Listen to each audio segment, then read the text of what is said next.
Hey, this is Zach. Hey, I'm Tasha. We're from No Swoon, and you're watching The Music Enthusiast.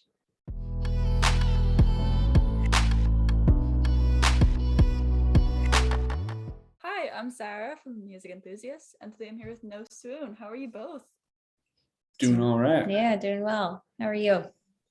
Very good. I'm very excited to be talking to you guys. You guys just released a new single, Beside, and you've announced a new album releasing in April. So how are you feeling about everything? Somehow it still feels unreal because we've been sitting on the album for a while and we're like, oh yeah, we could, like, it's happening now. But it feels good to finally get it out. Yeah, exactly. And to just get the conversation rolling, what was the first thing you guys listened to today? Oh, That's a good question. I don't think I listened to anything yet, sadly. I listened to this Bill Frisell, Andrew Cyril, Leo Wadada Smith record called La Broda. Ooh. Okay, I'll check that out right after this. I've never heard of that. It's really good. What kind of vibe is it? It's jazz. Okay. And how did you two meet? Because I know you both sort of grew up in the theater and jazz and classical field. So did you sort of meet from that, or was it something else? You should have said you listened to My Fair Lady today or something. You really just nailed Yeah, right. our Dang it, bios. I messed up. No, we met in college in Boston, and yeah, I was actually going to school for music therapy at the time, and then really missed writing, and I've kind of been in the folk-ish scene. Met Zach, and he ended up arranging strings and playing with me in my first little EP. And then, yeah, we've been playing together for a long time now. That was what, 2013, 12? 2012, 2013. But this project didn't really start until 2016. Yeah. Before becoming a band, were you guys in different projects? Like you said, you were making your own music. So were you guys in different bands exploring that? I was just doing some solo stuff. I hadn't really ever been in another band, surprisingly, unless you include my high school band that I tried to start. We were called the Boy Hitters, and it was me and one other drummer, and that was it. We lasted about a month. I still think the Boy Hitters is a great band name. Great band name. Speaking of band names, were there other band names ideas for No Swoon, or was it always No Swoon? Coming up with the band name is the worst part of being so in a hard. band. It's so hard. I don't know. We had a list, a Google Doc list. Because you also have to see if anything's taken. It's all taken. Everything's taken. Every band exists. And then we wanted Swoon originally, but unfortunately that was taken. And there's an argument between us. I'm pretty sure I was the one who was like, fine, No Swoon then. And we're wait, No Swoon's kind of cool. I said it. Very true. I love how it just turned out to be it in the end. Yeah. Meant to be. Exactly. And this new single, Beside, is super, super cool. I can't even describe it. It's it's not eerie, but it's eerie, and it's dreamy and something from your nightmares all at once. It's very distinctive. I know this was sort of inspired by a nightmare you had, where you ended up in a cult, and it was just so great. So what was the first thing that sort of made the song into the song? Was it a specific lyric or a melody? What was it? Oh man, yeah. Thank you, first of all. That's awesome. I'm glad you like it. Started out, so this was kind of a continuation from a previous song, which is totally opposite of what this one sounds like. Honestly, I think I was just playing guitar in the room. Sometimes I just start, I don't know, playing anything until something sits and feels good. And I had said, I think I was one of the first lyrics was I see myself beside myself, because I was thinking about that in the dream, how everyone just like looked like each other, and you just end up, I don't know, everyone just ends up looking the same. And kind of just took off from there, but it was a wild dream. I have lots of those. Yeah, this one you brought in that was really like pretty finished. Yeah. I think melody, lyrics, Yeah. and everything was like pretty set. Yeah. And then we arranged it together. Do you keep track of these dreams just in case like another song pops up in the future? I really should do a better job at that. I remember a lot of them because they're so like they're like sci-fi movies in my head, and I wish I was a better writer because there could be some really cool movies, but no, I need to get better at that. I know I need to write some films. I started a couple times. I like woke up in the middle of the night and would like record a voice memo of like what the dream was if it was like really crazy, so I wouldn't forget. But usually I just will wake up and kind of remember them. So, yeah. And Zach, do you have weird dreams too, or is it just you? I don't remember any dreams. I have no recollection of any time I dream. I mean, there needs to be that balance of like weird dreams and like no recollection. Right. And this new album that's coming up in April, how different is it from the debut one? I think you can hear that it's the same band, but we definitely approached it differently from the writing and from the production and from the arranging. And we're really trying to make something that, I don't know, we didn't try to make something that was different, but we tried to make something that was its own and sort of its own little world. And I think we succeeded in that. So it definitely feels different. I think there's more variety of vibes and characters and and textures, but it definitely like makes sense that it's the same band. And from this track, Only Beside and Again have been released, which are like, again, super, super cool tracks. Just gotta emphasize. Yeah. Thanks. No problem. So what was the hardest track to make on this album? Oh, I know that one. Or just like the amount of time it took? I love all of our tracks. That's not true. That's not true. There was one song in particular that was the hardest. It's called Nothing. It'll be out on the album, but it was just one of those where we just like kept trying, and for whatever reason it wasn't clicking, and was one of the main reasons we ended up wanting to bring on Jake Aaron to help out with some production. He worked on that song and kind of corralled it and made it work. Yeah, but definitely felt like I was banging my head against the wall sometimes. And I guess those tracks are like the ones that you appreciate most because eventually it just came out right, I'm guessing.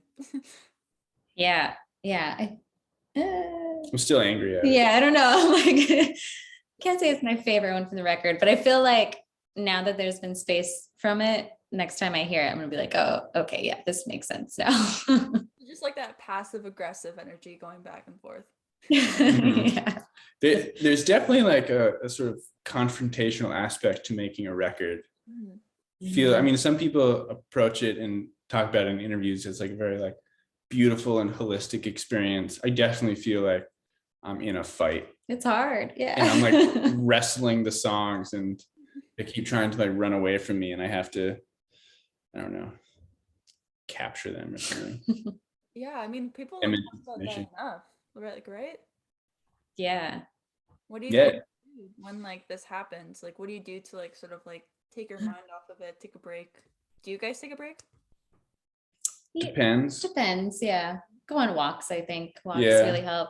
When we were recording this one, we were in Western Massachusetts, so going for walks was actually quite beautiful and nice and helpful. But it was hard. I mean, writing the pandemic, to be honest, like I didn't even really want to write a record. Like I wasn't ready to write anything yet. And then, a few months in, we're like, oh fuck, okay, well, got to do something here. Yeah, so I think some of the songs on this record really came out quite easily, and some of them are really hard to get through for sure. And you guys are playing South by Southwest. You're playing Treefort Music Festival. and then you have an LA show at the Echo. So picking set lists with like 2 albums, what is that going to be like? Have you guys tried doing that yet? Yeah. Mhm. The Echo show is going to be our album release Mhm. April 18th. We're really excited about that. The other bands, Heaven's Club and Peel Dream Magazine, are both amazing, and we're stoked to play with them. So that one's easy because we're just going to play the record down. The other ones are sort of more fun. We get to like just pick what we like the most. Yeah, which we enjoy playing the most. I Yeah, think. which is different than what, you know, works necessarily on the record. So Mhm. just get to do like the best of 2 records. Totally. And the music video for Beside was directed, edited, and created by you guys. Like, was that easy for you guys doing it all? We did not want to, It was but easy. I mean, yeah, we had to do a lot of stuff that we didn't really want because of the pandemic. Yeah. For a good chunk of it, when the album was finished and we were in the phase of like, all right, we got to make some music videos. We have to shoot the album cover. We have to shoot press photos, whatever. But we were in like kind of rural Maine at this point. Mhm. We didn't know anyone else in Maine. So we were like, well, shit, if we're going to make a music video, like we have to do it. For Beside, we found an old camera in the house that we were staying at. Really? And we were like, all right, well, let's like try to come up with something. And I don't know, we shot a number of different versions of the video, like entirely different stories and like Mhm. shots and everything. I forget how that idea came about. I think I had thought about it originally, but we didn't know how to execute it. Because I remember saying like, oh, it'd be cool if just like a bunch of us were Mhm. in the video somehow. And then so we tried other things because we were like, there's no way we can do that. And then those just, I don't know, didn't work. And then yeah, because it was filmed on tape, and I think we just, I don't know, YouTube helps. Yeah, YouTube. Just figuring out how to create something like this. And so we shot it like on a tripod and In like an hour. in an hour. And then Zach over here spent so much and learned so much on Premiere on like how to kind of combine It's everything. an and make extremely it work. tedious editing process. I don't know how people do that for their life. I could not. And then the other 2 videos that are coming out, we also sort of shot and Mhm. edited and directed. The last one for the song Spare the Time, we purchased a gimbal from Best Buy, but gimbals are like really expensive. So we were gonna shoot and then return it. And I was so nervous that we were gonna like drop it or something. Oh man, that was a terrible experience. Oh, stressful, yeah. You guys ended up returning it safe and sound, right? It was Yeah, A-okay. I tripped once in one of the videos. So also for this one, we shot like 5 entirely different videos. Mhm. Because I mean, we're not video people. We don't know Yeah, like we what don't know what works. we're So it's all doing. trial and error until we like luck out on something. And in one of them, I tripped, and the only thought in my head was like, That's right. "Don't fall on the gimbal." So I just like fell down on my shoulder and I just like held the gimbal up. And I I'm was like, like "Oh, thank God." walking towards him at this time. This didn't end up being the final video, but we were using this chair and we had like placed it outside. And so I was like walking towards it and he was walking backwards. And I just see him like hit the chair and I'm like, no. And everything was slow motion. And somehow he held it up. It worked. All right. Risking it all. That's right. That's right. Love and blood for these music videos. I love it. So if you guys could describe your music as an animal, which animal would it be and why? Oh, that's a great question. I thought it would be perfect for you guys because like you guys are very distinct with your music. So Thanks. Oh, it's hard because I'd say our music is dark, but it's not so dark and depressing necessarily. There's a lot of like flutteriness, a lot of Maybe like arpeggios. hummingbird. I feel Humming, like some sort of bird. a hummingbird meets a bat, maybe. Yeah, a humming bat. Sure. yeah. And last question for you guys. Who are your favorite up and coming artists right now? This band out of Baltimore called Furrows, Mm-hmm. Furrows. Pete Wagner's like a really good friend of ours and played a little bit on this album. He came up and hung out with us when we were recording. Yeah, he just put out an album last yeah, year. It was really good. It's really good. I really like this band Dummy from LA. Great. Yes. And Moonheart. Moonheart. Moonheart is just like unlike anything you've ever heard. They're incredible. Just incredible. Parrot Dream from New York. Parrot Dream's good. There are a lot of great bands. Yeah, a lot of good ones. Especially you guys. Well, thank you so much for chatting with me. It was so much fun, and I cannot wait for this album to drop. Awesome. Thank you. Thanks so much for meeting with us.